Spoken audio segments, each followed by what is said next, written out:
ኒኮሎ ማኪያቬሊ አንድ ጦር አልመራም፣ አንድ ግዛት አልገዛም፣ ገንዘብ አልነበረውም፣ ሰራዊትም አልነበረውም። በህይወቱ የመጨረሻ ዓመታት ድሃ ሆኖ ነው የኖረው። ግን 500 ዓመታት ካለፉ በኋላ ስሙ አሁንም ይነገራል፣ መጽሐፉ አሁንም ይጠናል።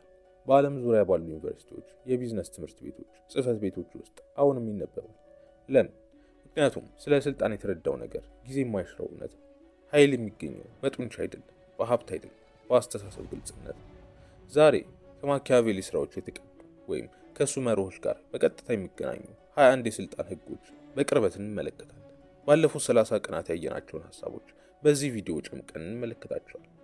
እያንዳንዱ ህግ የራሱ ታሪክ፣ የራሱ ምክንያት፣ የራሱ ተግባራዊ ትምህርት አለው። እነዚህ ህጎች ጉዳት ስለማድረስ ወይም ስለማጭበርበር አይደለም፣ ስለ ግልጽነት ናቸው። ዓለምን እንዳለ ማየት፣ ራስን መጠበቅ እና ኃይልህን ለትክክለኛው ነገር መጠቀም።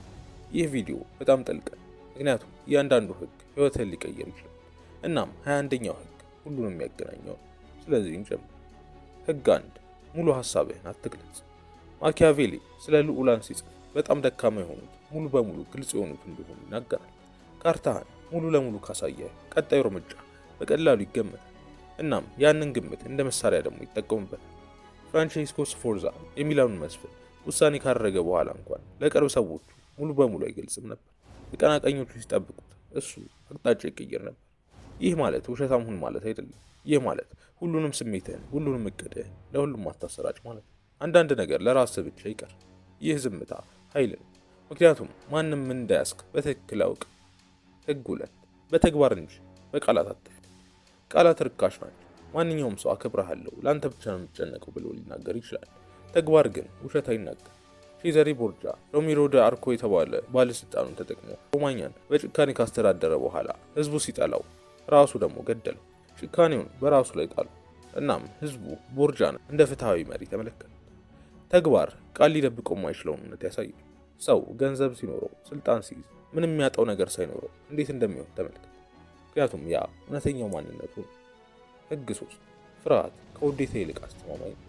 ማኪያቬሊ ልዑል መፈራት ይሻለዋል ወይስ መወደድ ብሎ ይጠይቃል። መልሱ ሁለቱም ቢሆን ጥሩ፣ ግን ካልተሻለ ክብር ከውዴታ የበለጠ ደህንነትን ይሰጣል። ምክንያቱም ውዴታ በሌላ ሰው ስሜት ላይ የተመሰረተ ነው፣ ክብር ግን በራሱ ወጥነት ላይ የተመሰረተ ነው። ይህ ማለት ጨካኝ ሁን ማለት አይደለም። ይህ ማለት ግልጽ ድንበር ይኑርህ፣ ቃልህን ጠብቅ፣ ሲነኩ ውጤቱን አሳያቸው ማለት ነው። ውዴታ ብቻ የምትፈልግ ከሆነ ደጋግመህ ተጣጥፋለህ፣ እናም ማንም አያከብር። ህግ 4፣ ሁልጊዜ ሁለተኛ አማራጭ ይኖርህ። ማኪያቬሊ ስለ ወታደራዊ ስልት ሲጽፍ ብልህ ጀነራል ፈጽሞ በአንድ እቅድ ላይ ብቻ አይመሰረትም ይላል። አንድ መንገድ ሲዘጋ ሌላ መንገድ አዘጋጅቶ መጠበቅ አለበት። ብዙ ሰዎች የሚወድቁት አንድ የገቢ ምንጭ፣ አንድ ግንኙነት፣ አንድ እቅድ ላይ ብቻ ስለሚደገፉ፣ ያ አንድ ነገር ሲፈርስ ምንም ስለሌላቸው ሙሉ በሙሉ ይወድቃል። ሁልጊዜ ይህ ካልሰራ ምን አደርጋለሁ ብለህ ጠይቅ፣ እናም መልስ ይዘህ ተዘጋጅ። ህግ 5፣ ከመንቀሳቀስህ በፊት አጥና። ችኮላ ሁልጊዜ ጥፋትን ያመጣል። ማኪያቬሊ ዲፕሎማት ሆኖ ባገለገለበት ጊዜ ትልቁ ስራው ንግግር ሳይሆን ምልከታ ነበር። ለወራት ተቀምጦ ማን ለማን እንደሚበረከክ፣ ማንን በስውር እንደሚፈራ ይመለከት ነበር። እነዚህ ወራት ከላይ ሲታዩ ተመልካች ላይ ጊዜ ማባከን ይመስሉ ነበር። ግን ማኪያቬሊ ወደ ፍሎረንስ ሲመለስ ከማንም በላይ ስለ ጣሊያን ፖለቲካ ገጽታ ያውቅ ነበር። ምክንያቱም ሌላ ሁሉ ሲናገር እሱ ግን ይመለከት ነበር።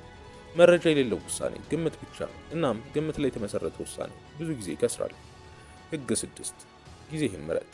ማኪያቬሊ ስለ ፎርቱና ወይም ስለ እድል ኃይል ሲጽፍ ትክክለኛው እርምጃ በተሳሳተ ጊዜ ከተወሰደ ይፈርሳል ይላል። ችኩል ሰው እድሉ ገና ሳይበስል ይንቀሳቀስና ይወድቃል። ፈሪ ሰው ደግሞ እድሉ ካለፈ በኋላ አይንቀሳቀስም። ብልህ ሰው ግን ይጠብቃል። ትክክለኛው ቅጽበት ሲመጣ ብቻ ያለማመንታት ይንቀሳቀሳል።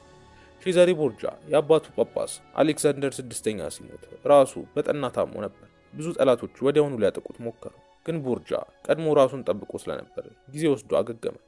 ትክክለኛውን ቅጽበት ጠበቀ፣ ብዙ ጠላቶቹን ቀስ በቀስ አስወገደ። ህግ 7፣ ትንንሽ ስጋቶችን ችላ አትበል።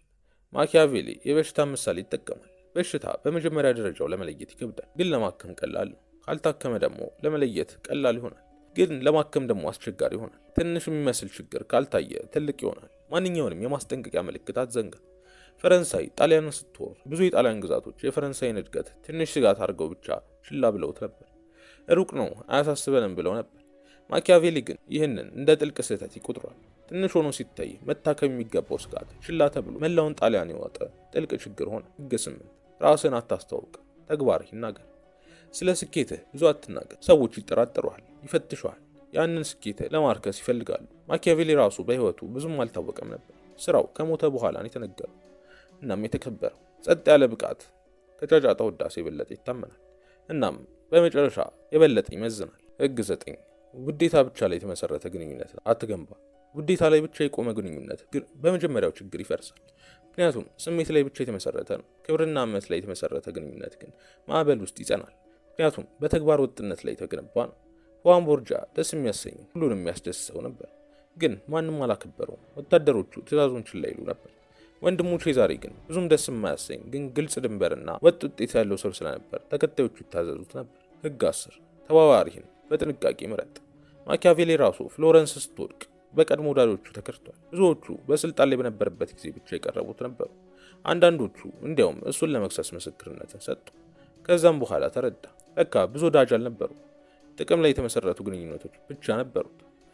ህግ 11 ከባድ ውሳኔዎችን ጠቅልለህ ውሰድ፣ ጥቅምን ግን ቀስ በቀስ አካፍል። ማኪያቬሊ ይህንን በግልጽ ያስተምራል። ህመም የሚያመጣ ውሳኔ ተጎትቶ ከቀጠለ ቁስሉ ፈጽሞ አይድን። አንድ ጊዜ በግልጽ ወስነህ ጨርስ።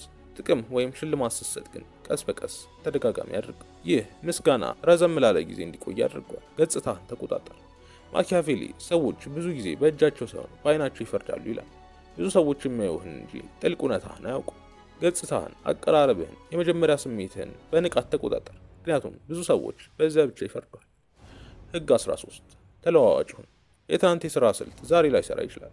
ማኪያቬሊ ራሱ የተለያዩ ልዑላንን ሲያጠና የተሳካላቸው ሁኔታ ሲቀየር ስልታቸውን የቀየሩ እንደሆኑ ተመለከተ። በአንድ መንገድ ላይ ብቻ ተጣብቆ የቀሩ ግን ዓለም ሲቀየር ወደቁ።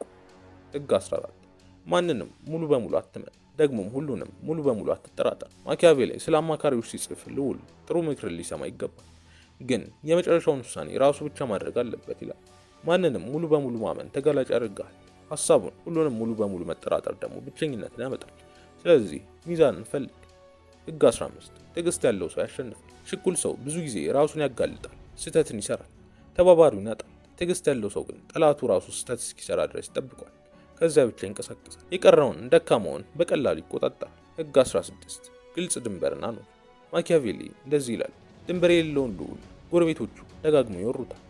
በግል ህይወት ውስጥም ተመሳሳይ ነው። አይ ስትል አይ ማለት እንደሆነ በተግባር አሳይ፣ አለበለዚያ ግን ደጋግሞ ይደፈጥጧል። ህግ 17 ስሜታዊ ምላሽ ወዲያውኑ አትስጥ። ንዴት፣ ፍርሃት ወይም ደስታ በተሞላበት ቅጽበት የተደረገ ውሳኔ ብዙ ጊዜ ስህተት ነው።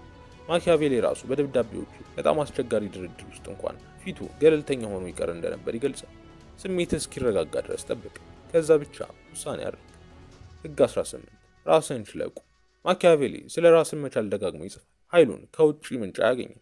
ከራሱ ሀብት፣ ከራሱ ሰራዊት ይገነባል። ከውጭ ጥገኝነት ነፃ የሆነ የራስህ ግብ፣ የራስህ ደስታ ምንጭ ይኑር። ህግ 19 ከመናገር ይልቅ አዳምጥ። ማኪያቬሊ ትልቁ ችሎታው ንግግር ሳይሆን ማዳመጥ ነበር። ሰዎች ስለ ራሳቸው ሲናገሩ ብዙ ጊዜ ሳያውቁት ብዙ መረጃን ይሰጣል። ውይይት ውስጥ ስትገባ ከምትናገረው በላይ አዳምጥ። ህግ 20 ሁሉንም ስኬትህን ለሁሉም ሰው አትናገር። ሁሉንም ካካፈልክ ለራስህ ብቻ የተጠበቀ ምንም አዲስ ነገር አይኖርም። አእምሮ ደግሞ ያልተጠናቀቀ ነገርን ነው የሚናፍቀው። የተጠናቀቀውን ግን ይረሳል። የተወሰነ ስኬትህን፣ የተወሰነ እቅድህን ለራስህ ብቻ አቁም። ህግ 21 እውነተኛ ኃይል ከውስጥ ይመጣል። ይህ ሁሉንም የሚያገናኘው የመጨረሻውና ትልቁ ህግ ስልጣን፣ ሀብት ወይም የሌላ ሰው አስተያየት ሊወሰድ የሚችል ኃይል። እውነተኛ ኃይል ግን ራስን ከማወቅ፣ ራስን ከማክበር፣ ራስን ከመቆጣጠር የሚመጣ ነው። ማኪያቬሊ ራሱ ስልጣኑን፣ ሀብቱን፣ ነፃነቱን አጣ፣ ግን ይህንን ውስጣዊ ኃይል ጠብቆ ኖረ። እናም ያ ውስጣዊ ኃይል ነው 500 ዓመታት ካለፉ በኋላ እንኳን አሁንም የሚናገር። እናም ስናጠቃልል እነዚህ 21 ህጎች ጨካኝ ሊመስሉ ይችላሉ፣ ግን ትርጉማቸው ትልቅ ነው። ግን ትርጉማቸው ጥልቅ ነው። ዓለምን ግልጽ አድርገህ ራስህን ጠብቅ፣ ኃይልህን በጥበብ ተጠቀም። ማንም ላይ ጉዳትን ለማድረስ ወይም ለማጭበርበር የሚያገለግሉ አይደሉም። ስለ ግልጽነት፣ ስለ ራስን መጠበቅ፣ ስለ ውስጣዊ ጥንካሬ ናቸው። ይህን ቪዲዮ ጠቃሚ ሆኖ ካገኘው ላይክ አድርግ፣ ሰብስክራይብ አድርግ እና በኮሜንት ንገረኝ። ከ21ዱ ህጎች የትኛው ለአንተ በጣም ጠንካራ ነበር? በሚቀጥለው ቪዲዮ እንገናኝ። ሰላም።